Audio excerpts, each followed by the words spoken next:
As thousands came into New York City through Port Authority, the Port Authority bus terminal, one man came with a hate-filled heart and an evil purpose. In the middle of rush hour, as everyday New Yorkers hurried to their jobs, to their schools, ready to start the work week and get going with their busy lives, one man came to kill, to maim, and to destroy. To that man, the corridors under the Port Authority, the gateway into the city for hundreds of thousands of commuters every day, was a place to murder as many innocent human beings as he could and to blow himself up in the process. All in support of a vicious terrorist cause. As alleged in the complaint we filed today, that man was Aqaid Ullah. Yesterday, Ullah stood in the tunnels under the Port Authority plotting to kill. Today, he stands charged with federal crimes of terrorism. The complaint filed this morning charges Ullah with 5 counts of federal crimes. First, providing material support to a terrorist organization, that being ISIS. Second, using and attempting to use a weapon of mass destruction, that being an improvised explosive device, or an IED. Third, bombing a place of public use. Fourth, destruction of property by means of an explosive. And fifth, use of a destructive device during and in furtherance of a crime of violence. As the complaint alleges, Ullah went to the Port Authority yesterday morning with a purpose. He had strapped to his body an IED, a pipe bomb that he had made using a metal pipe filled with metal screws held together under his jacket with wires and zip ties. As alleged, the location and timing of his planned attack was no accident, and his motivation was no mystery. As he admitted in statements he made after being advised of and waiving his Miranda rights, Ullah admitted that he began researching how to build bombs about a year ago and had been planning this particular attack for several weeks. He allegedly started to gather materials for his bomb 2 to 3 weeks ago and actually built the bomb a week before his attack. He allegedly selected the location and timing to maximize human casualties. As alleged, he also admitted that he had been inspired by ISIS to carry out his attack, saying that he had been radicalized online through ISIS propaganda starting as far back as 2014. Although the investigation remains very much active and ongoing, court-authorized searches have already uncovered further evidence of Ullah's allegedly destructive crimes and his terrorist intent. A search yesterday of his apartment in Brooklyn revealed metal pipes, pieces of wires, and metal screws consistent with the bomb materials recovered at the scene. Officers also found a passport there in Ullah's name with handwriting that included one particularly chilling note. And I quote, "Oh America, die in your rage," close quote. Although in plotting his attack, Ullah had apparently hoped to die in his own misguided rage, taking as many innocent people as he could with him. But through incredibly good fortune, his bomb did not seriously injure anyone other than himself. And New York's brave first responders with the Port Authority Police Department, men who ran into the smoke-filled corridor as panicked commuters ran out. They quickly found and neutralized Ullah, who was laying on the ground, injured but not killed by his bomb. I want to thank and commend those brave officers who responded to the scene. I also want to thank the FBI, represented here today by Assistant Director in Charge Bill Sweeney, It is unfortunately too common that we find ourselves standing up here together to announce federal charges against an alleged terrorist. But the FBI's work and the work of all the other agencies and agents that form New York's Joint Terrorism Task Force is nothing short of amazing. The city and the country is lucky to have them protecting us, disrupting plots, and when attacks like this happen, investigating the suspects and bringing them to justice. Of course, I also want to thank the New York City Police Department, represented here today by First Deputy Commissioner Benjamin Tucker and Deputy Commissioner for Intelligence and Counterterrorism, John Miller. Every time we have an incident like this, or any other public safety issue, big or small, the NYPD is there, keeping us safe and letting us go about our business and our lives and keeping our citizens reassured. I've said this many times before, and no one has ever been able to contradict me when I've said that the NYPD is the greatest police force in the world. And we are truly lucky to have them watching over our city, and that was never more true than it was yesterday. I want to thank the Port Authority Police Department, represented here today by Chief Michael Brown and Commanding Officer Roy Schindel. As I mentioned, it was brave Port Authority police officers who ran into the smoke-filled danger without regard for their safety and first confronted the defendant. We all owe them a debt of gratitude. Finally, I want to thank the terrorism prosecutors and investigators in our office who jumped on this right away, worked hand in hand with the agents and officers at the JTTF, and put together federal charges on Ullah within a day after his attack. They are Assistant U.S. Attorneys Sean Crowley, Rebecca Donaleski, George Turner, as well as Special Agents Kevin Song and George Corey. And I also want to thank the supervisors of that unit, Sean Buckley and Elon Graff.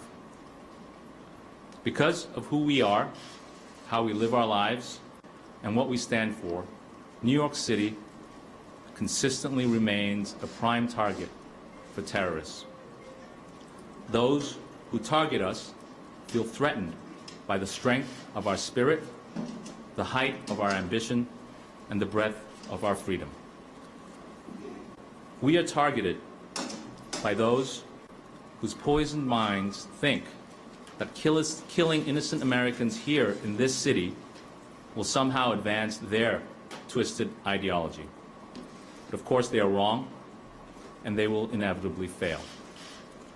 In New York City, alleged terrorists like Ullah, who come seeking to sow hate, fear, and terror, will instead find strength, resilience, and hope.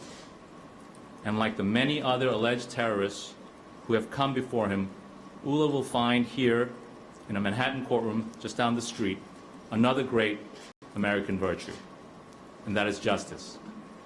And that justice will be tough, it will be fair, and it will be swift. Now let me bring to the podium Assistant Director in Charge, Bill Sweeney. Thanks, June, and thanks to your team. Your work yesterday was exceptional. 3 years ago, Mr. Ullah headed down a path of radicalization, viewing pro-ISIS materials online, including videos inspiring followers to carry out attacks in their own homelands if traveling abroad proved too hard of a task. 1 year ago, he began researching how to build improvised explosive devices online, pipe bombs constructed of basic components found in your average hardware store. And yesterday, as New York City commuters resigned themselves to their Monday morning commute, they became the unwitting victims of one of the final chapters of his story. At approximately 7:20 a.m., he let loose his plan to conduct a mass casualty attack, setting off a pipe bomb strapped to his body inside a New York City subway terminal, as we allege today. Like many others before him, we allege he was inspired by a group that exploits technology in an effort to spread a violent ideology, effectively convincing sympathizers to work with them to commit terrorist acts around the globe, and there are others absorbing similar propaganda. Throughout the day yesterday, we conducted evidence recovery, exploited intelligence, executed search warrants, and conducted other investigative operations. Our investigation is ongoing. We do not stop because we have an individual who is charged.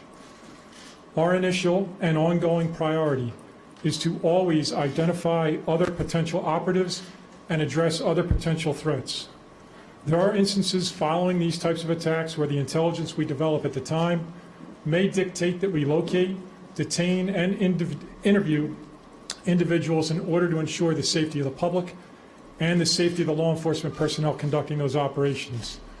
Our teams use appropriate, reasonable, and lawful methods to accomplish these goals, but to be clear, our teams will move with speed and move with purpose. I've said this before, and it's important, so I will say it again. I cannot stress enough the importance of an engaged public, especially as we head into the holiday season. This does not mean just being engaged on your daily commute. The nature of this particular strain of the terrorism threat can often mean evaluating behavior that doesn't mean anything until you combine it with other intelligence. We rely heavily upon the community's assistance to accomplish this task. We often equate it to trying to differentiate a needle between a stack of needles. I expect people to go about their business, but I'm asking that you do so while maintaining awareness of your surroundings. We understand it's easy to become complacent, especially when living, working, and commuting in this city is part of your everyday life. I'm simply asking those of you who do not already do so to look up from your phone, maybe take one of your earbuds out, and pay attention to what's happening around you. Perhaps even engage with your fellow citizen. If you see something or hear something that concerns you, tell us and let the JTTF and all of our partners do their work. The tip line for that type of reporting is 1-800-577-TIPS if you reside in this city. We have dedicated operational squads to monitor any incoming threat that could affect the city and the surrounding area. We have a threat response squad that operates 24/7 to respond to incoming tips and leads. And the JTTF is comprised of more than 50 agencies working side by side in order to keep the city safe. We will continue to address and assess each threat fully.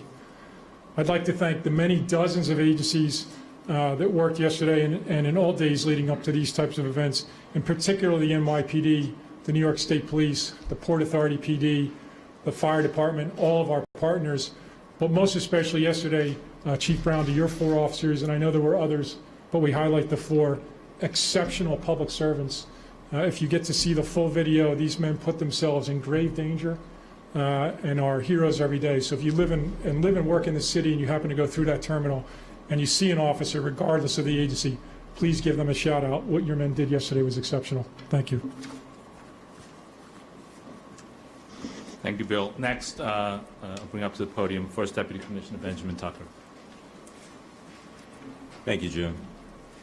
Let me also just add my congratulations to Chief Brown and his officers for their amazing work yesterday. We spend a lot of time in NYPD following up with our officers after they take extraordinary action and put themselves in harm's way on a regular basis. And so to observe the Port Authority officers do exactly the same thing, it just reinforces the notion of the partnerships that are so critically important to the work that we all do in law enforcement here in this city to keep it safe. So again, Chief Brown, please tell your officers how much we appreciate them stepping up to the plate to take the action that they did to keep New Yorkers safe. Today's announcement of the federal criminal charges against Mr. Ullah is only the beginning of the process of bringing him to justice for his acts yesterday. Fortunately, no innocent victim suffered any serious physical injuries when he detonated his homemade bomb in the crowded subway corridor during rush hour here in New York City yesterday. But let me be clear. His intention was to cause mass destruction and to do so in a vicious manner, as we have seen in other attacks too often throughout the nation, here in this city and around the world. Our law enforcement partners, as was noted by Director Sweeney, our law enforcement partners, local, federal, international, are dedicated to hunting down those who commit these acts of terror, along with anyone who assists them, enables them in their criminal acts of vicious conduct against citizens of the city and the country. Thank you first, Deputy Commissioner. We'll take a few questions. Yes. Was the suspect on anyone's radar? Have you been online and watched this? Had his internet activity ever attending from various agencies, or was this kind of completely taken by surprise? There's no allegations one way or the other in the complaint, so I'm not going to comment on that. I don't know if Assistant Director Sweeney wants to say anything on that. No, I don't really have too much to add. We constantly look at all the information we have, and we'll continue to dig, but so far, no, we don't see an indication that he would have drawn our attention before yesterday. Yes. The complaint alleges that Mr. Ulla wrote on Facebook shortly before the attack, "Trump, you failed to protect your nation." Was there something specific that the suspect perceived that the president had done that aggrieved him? I know we talked a little bit about he was upset in general with American actions and was sympathetic to ISIS. Was there something specific that precipitated the attack? Unfortunately, as many of you know, at this stage in this case where we have a complaint, that's the only thing that's public. I'm not going to go beyond what's in the complaint. The complaint does allege that he admitted, following his arrest in a Mirandized statement, that he had posted that comment on Facebook. He also admitted, as alleged in the complaint, that he did this in support of ISIS. So beyond the admissions, alleged admissions in the complaint, I'm not going to go into any further detail. I'm just wondering, because you're not in the complaint, if you're able to perhaps characterize what it was about the Middle East or what the U.S. was doing in the Middle East based on his statements that caused him to maybe put this attack. Again, beyond what's in the complaint, and you're correct in noting that his admissions included both a statement that he did this in support of ISIS, that he had been radicalized through review of internet propaganda from ISIS, and a clear statement that it was in support of ISIS. He also made statements about, I don't know the exact words, you should look at the complaint, but issues he had with American Mideast policy. But beyond that, I'm not going to go, I can't go any further than that. Ben? In addition to the Mirandized statements, were there questions of executive session before he was radicalized? Did he make these statements? All we've alleged in the complaint and all we're prepared to disclose at this time are the Mirandized statements that are set forth in the complaint. Yes. There are reports that he traveled from Brooklyn to the Port Authority, took several subways up there. Is there a particular reason why he detonated at that location specifically, rather than a subway train, perhaps? There is a allegation in the complaint, again, relating to his admission that he was he carried out the attack on a work day because he believed that there would be more people there. So it does, the allegations do include a statement that he was looking to maximize the damage for humans, to the extent that answers your question. Yes. Yep. There were apparently, according to the complaint, handwritten notations in the passport, one of which was an American diamond age. Are you able to elaborate on what some of the other notations were that were in the passport? No, I'm not. Last question. Yes. Sir, could you fill us in about the timing? You said he's been planning for as long as 3 years, and there's some reporting out there that it was Christmas time, and that is why he chose this time of year to carry out this counterattack. It was also to touch upon his travels in the past year back to his home country as well as the Middle East. So in terms of the timing, what's in the complaint is that he had been planning this particular attack for 2 to 3 weeks, and that he built the bomb a week ago. It does allege that going as far back as 2014, he began getting radicalized through online ISIS-related propaganda. Beyond that, and I'm not going to be able to get into any other timing or his travel. Thank you. When will he be in court? Oh, yeah. There's a question about when he'll be in court. He remains in the hospital, and so his presentment, we expect, will be what we call a bedside presentment. It will happen either later today or tomorrow, and that's something we would have to coordinate with the court. But I expect it will be a bedside presentment, which can happen in a number of different ways. It can be with the judge sitting here through a video conference. I believe that's the more common way, but that I think is something that we can provide you more information when we know more. Thank you.